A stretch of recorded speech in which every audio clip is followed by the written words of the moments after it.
দুইজন কোলাব করে content create করি এবং সে আমার একটা কোলাবোরেশন পার্টনার। এটাই এতটুকু জানা। মানুষ তো জানতে চায় যে আসলে সম্পর্কটা কি। অভিনয় নায়ক নায়িকার সাথে আসলে সবসময় যে সম্পর্ক থাকবে এরকম কোনো ব্যাপার না। অভিনয় নায়ক থাকে, নায়িকা থাকে, আপাতত এটা নিয়ে খুশি থাকতে হবে। আপনার নায়ক কয়টা? না, চরিত্রের প্রয়োজনে ডাইরেক্টর প্রোডিউসারের রিকোয়ারমেন্ট অনুযায়ী নায়ক অনেক হতে পারে। একজনই যে সারা জীবন নায়ক থাকবে এরকম কিছু না। কিন্তু এখন আপনি কি মনে করেন, এর আগে একজন দেখেছি আপনার লাইফে নায়ক ছিল? আমার আপনারা শুধু একজনকে দেখেছেন, বাট আমার লাইফে আমি কন্টেন্ট ক্রিয়েশনের সময় অনেক নায়ক আছে। সবার সাথে আমি কন্টেন্ট ক্রিয়েট করি এবং যারা আমার সাথে কোলাব করতে চায় সবার সাথেই আমি ভিডিও করি। ভিডিও এবং ব্যক্তিগত লাইফটা মিলিয়ে ফেলবেন না, এটা দুটো সম্পূর্ণ আলাদা জিনিস। আর মেহেদির সাথে যেহেতু আমার ব্যক্তিগত সম্পর্কটা ওরকম, যেটা আপনার উদাহরণ দিয়েছেন সেরকম না।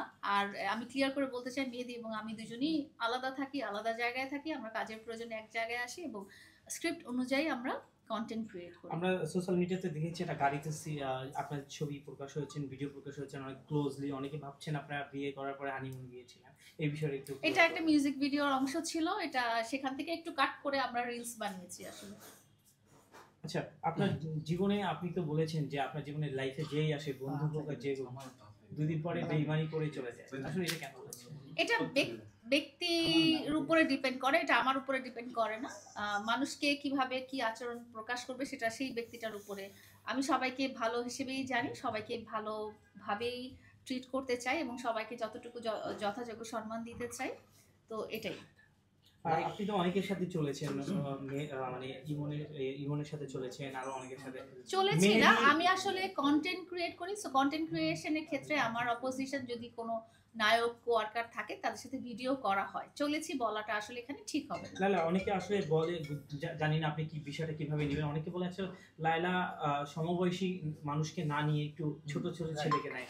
আমার সমবয়সী কোনো মানুষ এখন পর্যন্ত যে কন্টেন্ট ক্রিয়েট করে নাকি আমি জানি না, তাদের সাথে আমার পরিচয় হয়নি। তাদের সাথে যদি আমার ব্যাটে বলে মিলে বা কোলাবোরেশন পার্টনারশিপ একটা ক্রিয়েশন হয়ে যায় তখন আমি করব, অসুবিধা নেই। আপনি মেহেদি মানুষ হিসেবে কি কেমন? আপনি তো সবসময় তো মেহেদি মানুষ হিসেবে খুবই সহজ সরল এবং মানে নির্মল একটা শব্দ আছে না, নির্মল বলতে আমরা যেরকম পানির মতো টলটলা একটা ভাব দেখি, মেহেদি হচ্ছে ওরকম। ও খুব সহজ এবং সরল। এবং পানির মতো টলটলা তো একজন জীবন থেকে চলে গিয়েছেন।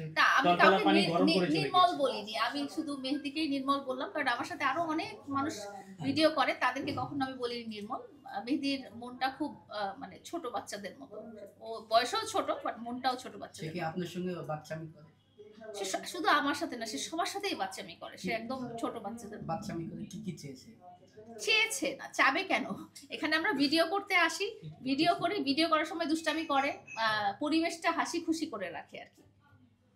অনেক সময় দেখি গাড়ির মধ্যে দুষ্টামি করছে। হ্যাঁ, এটা ভিডিও, পার্ট অফ ভিডিও। আপনাদের টিকটকে দেখেন। যদি ব্যক্তিগত কিছু হতো সেটা তো আপনারা আমার ব্যক্তিগত জীবনের একজন নায়ক ছিলেন, তার সাথে কিন্তু এই ধরনের কোনো ভিডিও কোনোদিন আজ পর্যন্ত আপনারা দেখেন নাই। ওই ধরনের ভিডিও আমরা করি নাই ব্যক্তিগত লাইফে। অনেকের প্রশ্ন যে প্রিন্স মামুনের মতো আবার সে হবে নাকি? কে? মেহেদি। কার মতো? মানে প্রিন্স মামুনের জায়গাটা সে দখল করবে না, তার মতো হবে নাকি? এই যে বললাম, আপনারা যে নামটা বললেন সেই নামটা তো আমি মনে করতেই চাই না বা মাথায় আনতে চাই না। মেহেদির জায়গায় মেহেদি ইউনিক, এবং মেহেদির জায়গায় অন্য কোনো নায়ক যখন আসবে ফিউচারে, আরো অনেক নায়কের সাথে আমি কাজ করবো, এটাই আমি আশা করি। তারাও তাদের জায়গায় ইউনিক হবে। আজকে আপনার বয়স কত? সবাই বলছে আজকে আমার বয়স এখনো 50 হয় নাই, এই বছরে 50 হয়ে যাবে। সবাই বলছে 12 বছর। কমেন্ট আসতেছে 15 এসেছে, সেটা আপনাদের চিন্তা ভাবনা।